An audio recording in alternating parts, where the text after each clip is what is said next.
Un court miracle est une spiritualité qui peut nous apprendre la nature totalement unie de l'existence derrière les apparences.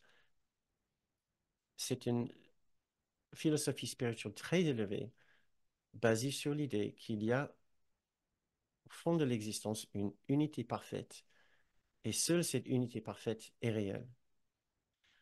Cette spiritualité peut nous mener jusqu'à ce niveau de conscience, cet état de conscience, à condition bien sûr de faire des leçons. La façon dont nous commençons ici, en pratiquant avec ces simples leçons, c'est de regarder chaque objet en disant, cet objet fait partie de cette unité parfaite. Cet objet fait partie de mon unité parfaite. J'appartiens à cette même unité. Euh, et ainsi, nous allons nous trouver plus en accord et en harmonie avec le monde autour de nous, plus fraternel, on peut dire, avec le monde autour de nous. Euh,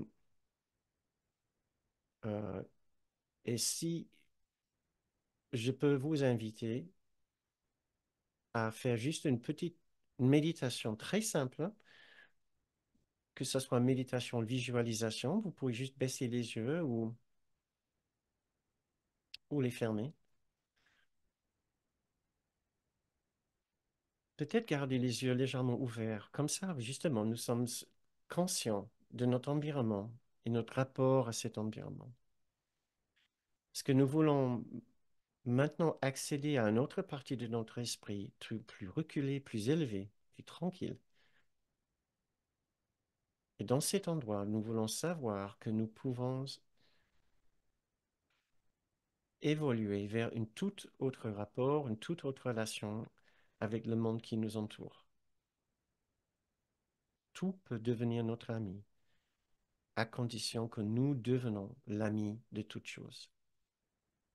C'est possible, puisque dans notre sanctuaire intérieur, nous sommes accompagnés par de puissants guides, par Jésus et le Saint-Esprit, et eux, ils sont déjà amis avec chaque chose, chaque objet, chaque situation.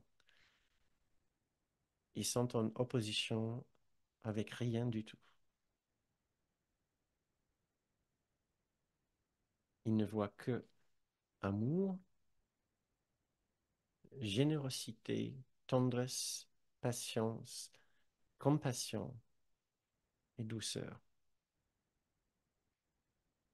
Si nous adoptons leur perception, leur vision, nous regarderons plus les objets comme les simples objets, choses à satisfaire nos besoins.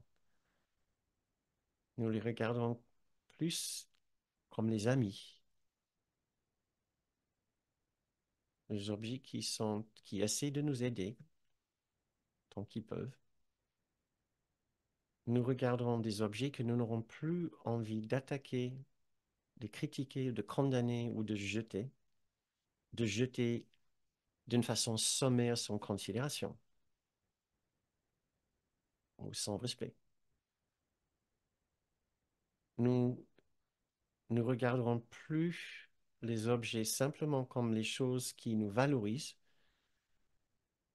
qui ont utilité pour nous puisqu'ils nous embellissent. Ils ont, ces choses ont une valeur en elles-mêmes. Et pour les objets que nous gardons pour nous divertir, nous sommes heureux d'avoir ces objets dans notre vie pour cette raison. Et en même temps, nous savons qu'elles ont un rôle plus noble à servir dans notre existence et pas simplement pour nous aider à éviter notre douleur, éviter notre ennui. Ces mêmes objets peuvent même nous aider à aller vers le pardon et vers la grâce.